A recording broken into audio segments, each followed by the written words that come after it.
Welcome to the LZ Sports Show. I am one of your hosts, Mark Adam. I am joined by Keith McKnight, coming all the way from his own socially distanced domain in his home.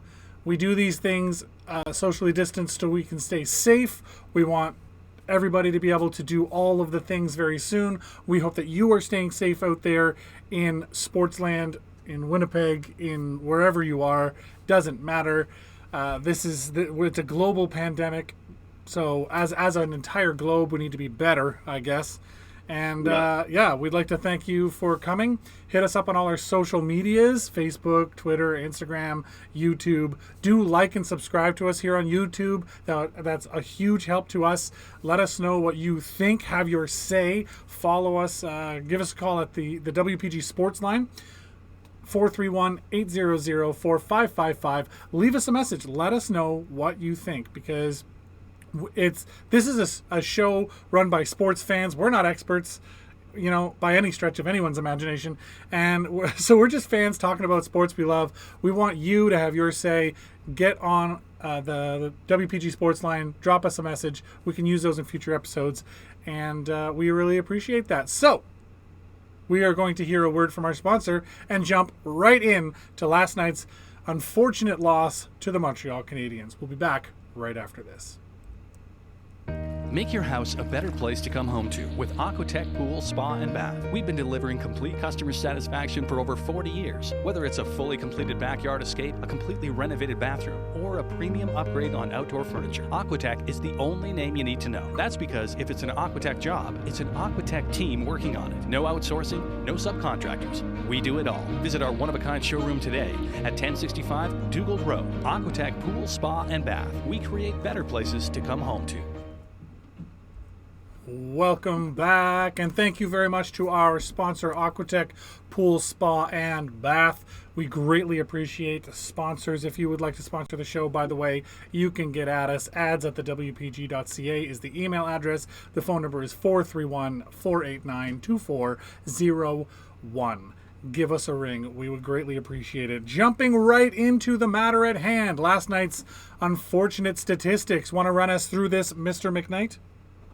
Yeah, those unfortunate statistics, as you see there, with the Cavs coming away with the score of 4-2, and you saw the shots, the shots match up very nicely with almost the same amount, with 36-31 face-off percentage, very similar. These two teams really came out fighting against each other. As you saw, the Jets about the first 2 minutes of the first period, you didn't see the puck come out of the Montreal zone very often. And, you look at the penalty infraction minutes there, and the power play very evenly matched, and the hits. The Jets took a little bit more of a physical game, but you saw Montreal really played more of,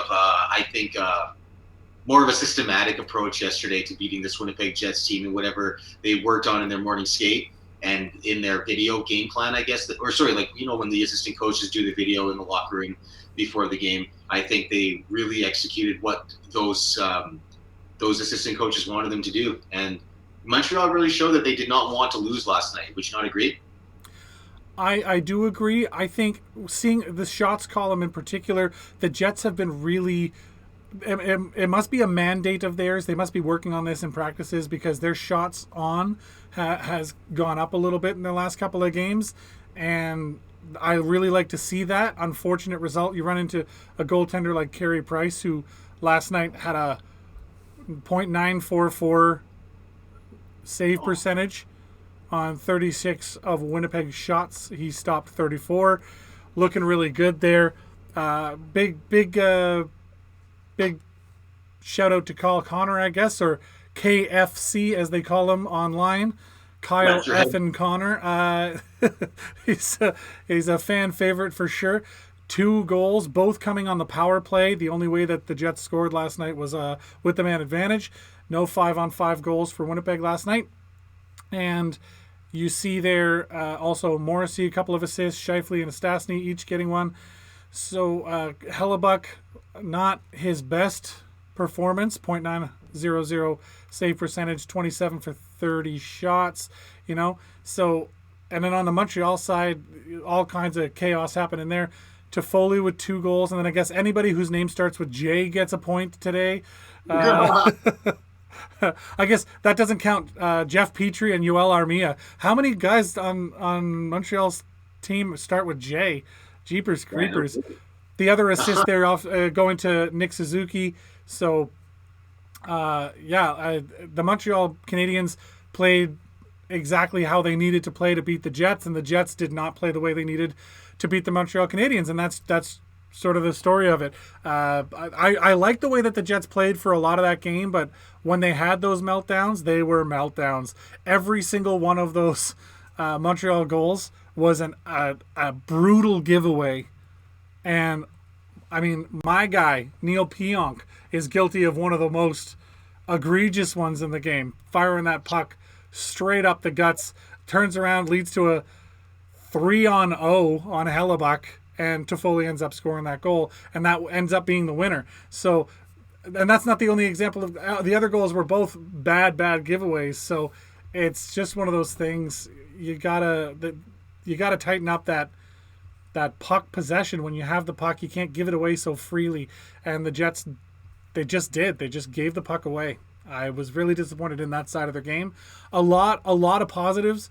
The way that they played, in adversity, we talk about it all the time. When their back's against the wall, they're not a team that gives up. They don't get down on themselves. They just, every once in a while, they'll just make a silly mistake and it costs them. They didn't end up making the comeback last night. They often do, but they didn't end up making the comeback last night. And that's what happens. That's why we talk about it not being a sustainable way to play hockey when you're down 2 goals all the time. All the time, exactly. And they really started to depend on that a little bit. But I'll be honest with you. If you're a Jets fan or not, yesterday watching that game when the Jets were down 3-2, it took a very long time to actually say, okay, they lost this game. It took it didn't feel out of reach, right? It felt like they could still get it done. Well, and they've proven to us over and over again that they can get it done. They've been down 2 goals going into the third period more than any other team while still managing to get wins. They've got more wins when down than anyone else, and there's a reason for it. They don't give up. They don't get down on themselves. They play hard. They play together. They don't get all, I got to do something. They don't. There's nobody trying to be a hero. They play a very well managed, especially emotionally well managed game, and I'm very impressed with the way that they do that. But allowing yourselves to be in that position over and over again, and we talk about it all the time on the show, being down is not where you want to be ideally, even though that seems to be where the Jets have the most sort of oomph in their game. When they're down a goal, that's when all of a sudden somebody lights the fire and off they go. But last night they just couldn't solve Price in the dying minutes of the game, and that happens. So there was a comment made there, somebody, one of the Winnipeg fans saying, hey, Montreal, get out of here. Having a goaltender that saves you every game is our thing. And it's true. The Canadiens stole that game on the back of Carey Price last night, I think, because they did all the little things right. But when Winnipeg presses, there's not much you can do. And Carey Price was there to shut the door when the defense was unable. So I really like that little between the legs battle. I saw, yeah. Thomas Tatar gave it a shot. Hellebuck said no, and Kyle Connor said, if you can do it, I can do it. And then Carey Price said, no, you can't. And so neither one of them end up with goals on it, but I just thought that was neat with the back-to-back between the leg attempts, one period to the next for each team. That was kind of neat. But was there a player that stuck out for you as like, let's talk positives for a minute? Was there a player that really, for the Jets, stuck out in your mind? Well, of course, Kyle Connor, because he, not alone it was the 2 goals, but it finally shows that, the way he works, he's getting rewarded for it, and he's always up and down the ice. I'm not sure if we talked about this off air or when we were talking on the phone. It might have been our last episode, but regardless, though, I'm really impressed with the way that he's playing. I feel like a moron for asking you this, but he doesn't have a letter on his jersey, does he? Connor, no. Yeah, no, and I think he's definitely worthy of one with the way that he's been coming into the. He's been really just coming in and blossoming the way that anybody would really say it. So no, he's definitely my guy last night. Right on. I would probably have to go. I mean, just so I can say something different. I really like the way that Ehlers played last night. I thought he was in all the right spots. Didn't end up getting a point on the night, but I thought he did a lot of little things right. He was battling in the corner. Him and Romanov were going toe to toe at points, and him taking on a guy that is physically a little thicker is not uncommon for Nikolai Ehlers. But he stuck to his guns. He went in the corners. He was never scared to do that. He was playing the puck well. I thought his skating and vision was good. His passing was phenomenal. Kyle Connor nearly scored a hat trick because of a heads-up pass made by Nikolai Ehlers. So, I really like that tandem too. Them being on the same line, I do like that. Even though I think a better line choice there would be Dubois, Ehlers, and Kopp. Have Connor drop with Lowry and Appleton, because I want to see what Connor and Appleton can do together. I really think that is a pairing that I want to see with Lowry in the middle there. I think you got two speedy guys. Lowry's the anchor in front of the net, the tough guy that you need. Nobody's going to be pushing those guys around, and that sort of opens things up. I think Ehlers and Kopp, they had a lot of really good chemistry while Dubois was on the wing with Wheeler and Scheif. So I really think that line, those two wingers, work well together. Dubois in the middle with Kopp and Ehlers. For me, it's a no-brainer. But obviously, I'm one guy with one opinion, and there's a million guys out there. The opinions are like arseholes. Everybody's got one, and a lot of them stink. So it's just one of those things. You're not going to get away from that in sports. Everybody having an opinion, but that's mine. So what do you think? No, it's just, Kyle Connor. Hold on, there was a leg there. Sorry, I missed you there. I missed you there. Okay, I was just saying I really like the Ehlers Connor combination, but I'd like to see Kopp Ehlers. But I would love to see Kyle Connor play with Mason Appleton. I really think that'd be a great line. Best third line in the NHL, I think. You are a really big Mason Appleton fan. You've been really giving him a lot of praise with the way that he's been playing, and you're always surprised when Mason Appleton isn't in the lineup. And he's continuously showing that he should be there. So, no, if you put Kyle Connor with him, yes, that would be great, because Adam Lowry would be there to protect the both of them. And because, they're both like those young speedster guys. And Adam Lowry is not a guy who's going to shy away from sticking up for his teammates. And then when you drop down, when you put Dubois and Andrew Kopp together, that would be great too. I mean, you saw yesterday when Dubois' stick got tied up with Nick Suzuki. He wasn't taking any of that. He stuck up for himself very nicely. So the guys will hold their own, and taking out I don't like to sound cliche, but taking out the blender for this team and maybe mixing up the lineups may not be a bad thing. I agree. I really think that they really need to do a little more in that range. I think Paul Maurice is very hesitant to change, and he's not a guy that likes change. It's one of the reasons he favors veterans over new guys. He just has this trust in the way things are, and he likes to tweak things. He doesn't like to change things. So he'll, if all of a sudden you see a big reshuffle, that's a screw this moment for Paul Maurice. Like he's not a guy that gives us a ton of emotion.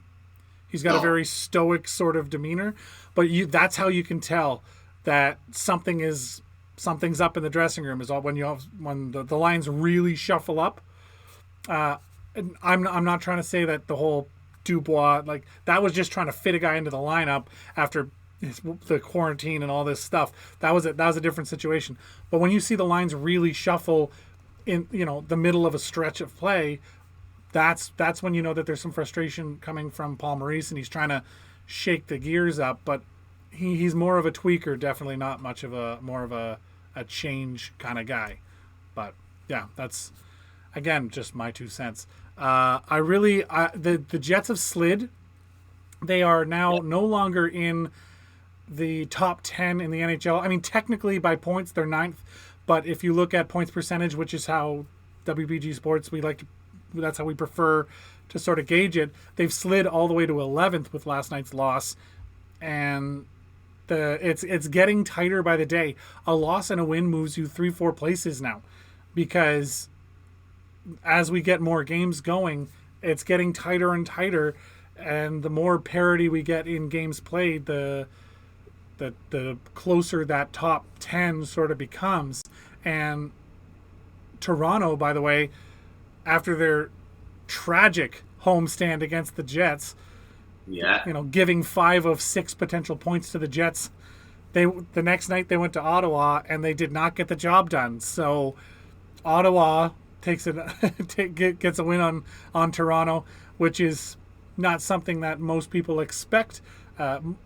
People don't expect Toronto to lose, especially the Toronto media, and people definitely don't expect Ottawa to win. And against each other, it should be a no-brainer.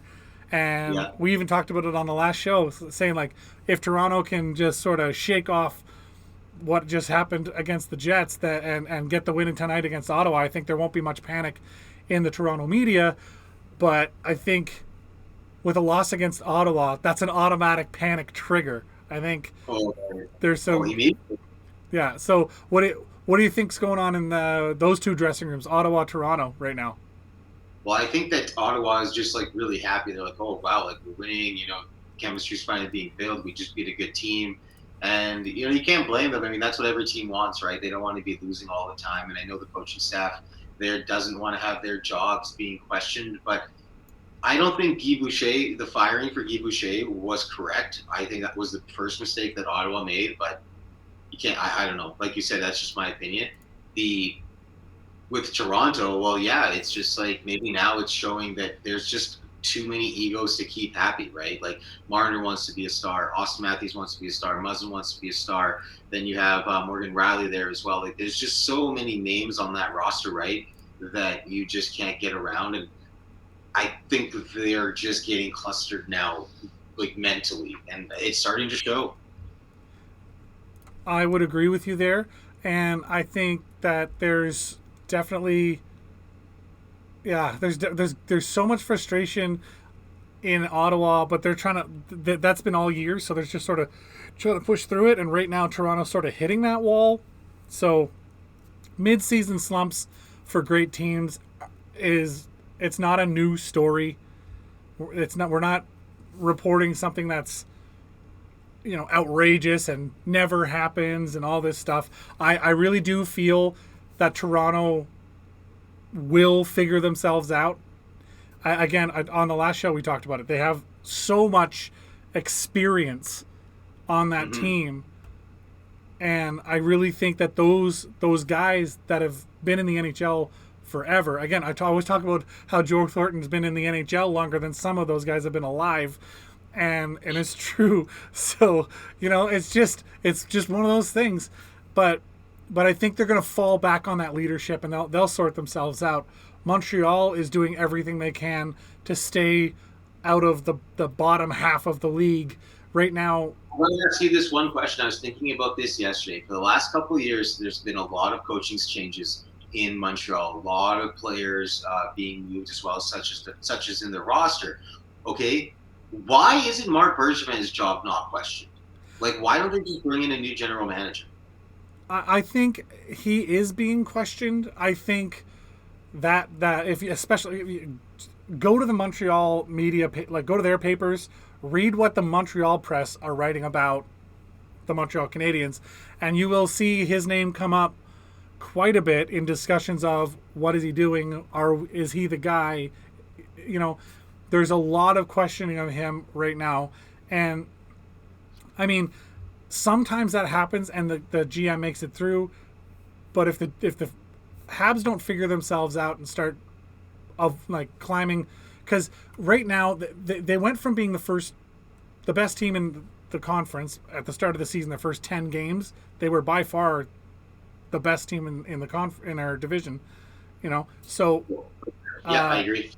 I think that's something that they're going to look at, but they're not. I mean, they're in the top half of the NHL still. They're 13th overall if you look at points. They are 14th place overall if you look by points percentage. So, and they have a playoff spot as it sits. So I think not panicking is going to help them. I think if they just get back to the game that had all the success and add some pieces that take away that vulnerability on the other end, that sort of and you got to remember too, Price was having a slump before, and now they're not. So you're always going to question the GM. How many people question Chevy? Every time we lose a game, people are like, and then you got people looking at Chevy, but nobody really says anything, and it's just and honestly, you shouldn't. Like the guys, I think Cheveldayoff is doing an amazing job for the Jets. Personally, I think the trades he makes have now benefits and future benefits. And I always, when I say that, point at that Trouba Pionk trade where, we gave away Trouba, but we got Pionk and a first round pick, and Pionk is already paying off. And I think that was a good trade for us 1-to-1. So that extra, first round pick, that's future good. So he's making trades that are just, he's fleecing other teams every time he talks to them, and the teams don't even realize it. They just keep trading with him, and it's insane. I don't understand how he hasn't got caught. Like, how can you make that trade? And the other team thinks it's a great trade, and we turn around and say, yeah. I mean, look at Dubois for Laine and Jack Roslovic, right? You almost forgot that Laine and Roslovic played here because the Jets had just started. You know what I mean? Yesterday when I dropped the name, whoa, Patrick Laine. Whoa, wait, he used to play here? Yeah, right. It seems like it's so long ago. Yeah, and that was like 2 months ago, man. Like that's what I'm saying. So, and Cheveldayoff, I think the Jets won that trade with Pierre-Luc Dubois, and then Laine's not here. There's no dissent. There's no you don't want a guy that doesn't want to be here if he has to be. Mind you, he was super classy about the whole thing while he was here. I really appreciate the way that Patrick Laine handled that situation. And for Jack Roslovic as well, that's going to be good for him long term. That was an unfortunate loss for us for future as well. But I think Pierre-Luc Dubois is proving that he deserves to be here, that he's every bit the contributor that Patrick Laine was, and he's proving Cheveldayoff is yet again a trade genius. So, you got a guy, you could debate all day, is Patrick Laine better than Pierre-Luc Dubois or vice versa? At the end of the day, it's so close, it doesn't matter, because it being that close means that Winnipeg wins, because Laine didn't want to be here in the first place. So it's just a straight win for Winnipeg. If you look at it, no matter how you skin that cat, it comes out looking like a win for Winnipeg. So I don't know. When you look at GMs on that level, it's a completely different sort of way of looking at it. And I don't think most people have the capacity to look at it the way that it needs to be looked at. Does that make sense? Oh, I totally understand what you were saying. Like the capacity, it's just like they're not looking at it deep enough. Yeah, like most people don't understand what it takes to be a GM, and so they don't know what it takes to be a good GM. And so I just think that for a lay person like myself to turn around and question Chevy as a Jets fan, like that's, maybe I shouldn't be doing that. But the experts are the ones that should be questioning that, and they absolutely are not.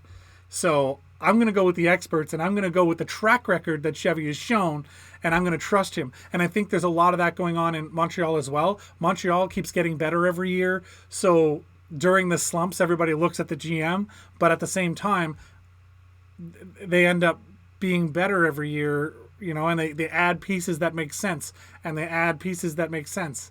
You know what I mean? So as long as a GM is continually doing that and raising the bar, why would you get rid of him? So that's the situation I think that Bergevin is in, and every GM has probably been there in their careers. So that's my hot take, I guess. I don't know how hot a take that is, but that's sort of my opinion on that. So in Jets are back tomorrow night, right? Sorry? The Jets are back tomorrow night for the second matchup against Montreal. So yes, and then this is Montreal's last game on the road before they head off to home, and they're going to host a bunch of home games. So that's going to be a thing. I think it's going to be a factor. This is their 6th road game on this trip for Montreal. They want to finish out with a win, and the last time that Montreal and the Jets played, the second game was an absolute blowout. The Jets are looking to strike some revenge on that, I think. So, I don't know. Montreal has a busy schedule this month as well. One less game than the than the Jets. So Montreal playing 16 games in March, the Jets playing 17 games in March. It's a tight schedule for some of these teams, and it's tight really quickly. Yeah, it's moving so fast. We're halfway through the season already, and the Montreal Canadiens are going to come out strong tonight. You have to think that Price is going to be on point again. He's finding his form. He's gotten away from that slump that he was having earlier in the season that led to Jake Allen playing so many games. And I really think that they're a dangerous team right now, but so are the Jets. I think the Jets have a ton of weapons, and they really need to lean on those especially this month. Like, they got so many games, they have to really reach into their depth. They need to play that fourth line a little more. Keep those first, second, and third line legs fresher, so when they're out there, they're more effective. Things like that. So it's really been cool too to see the few number of penalties taken by the Jets overall. Last couple of games they got a little higher than normal, but they're generally not a penalty taking team. They don't do the lazy things that get you put in the box late in games. So I think if they really lean on that fourth line a little more, that really opens up the ice, because you're not playing your short-handed guys over and over and over again. You're not messing your lines up by being short all the time. So the lack of penalties really plays to the Jets' advantage. Penalties disrupt the flow of your lines. So as fun as it is to have power play after power play after power play, and absolutely you'll take those every time, 100%. But for the longevity, you want to be rolling those lines, and you want to be scoring 5-on-5. That's where it's really important, because like we said, the penalty taking is at a minimum this year. So they want to be rolling those lines and having effective lines 5-on-5. So that's going to be the key, I think, against Montreal, is staying out of the box and figuring out Price 5-on-5. Those are the two things the Jets need to do tonight to have success. Thoughts? Well, we'll see if he can carry them all the way.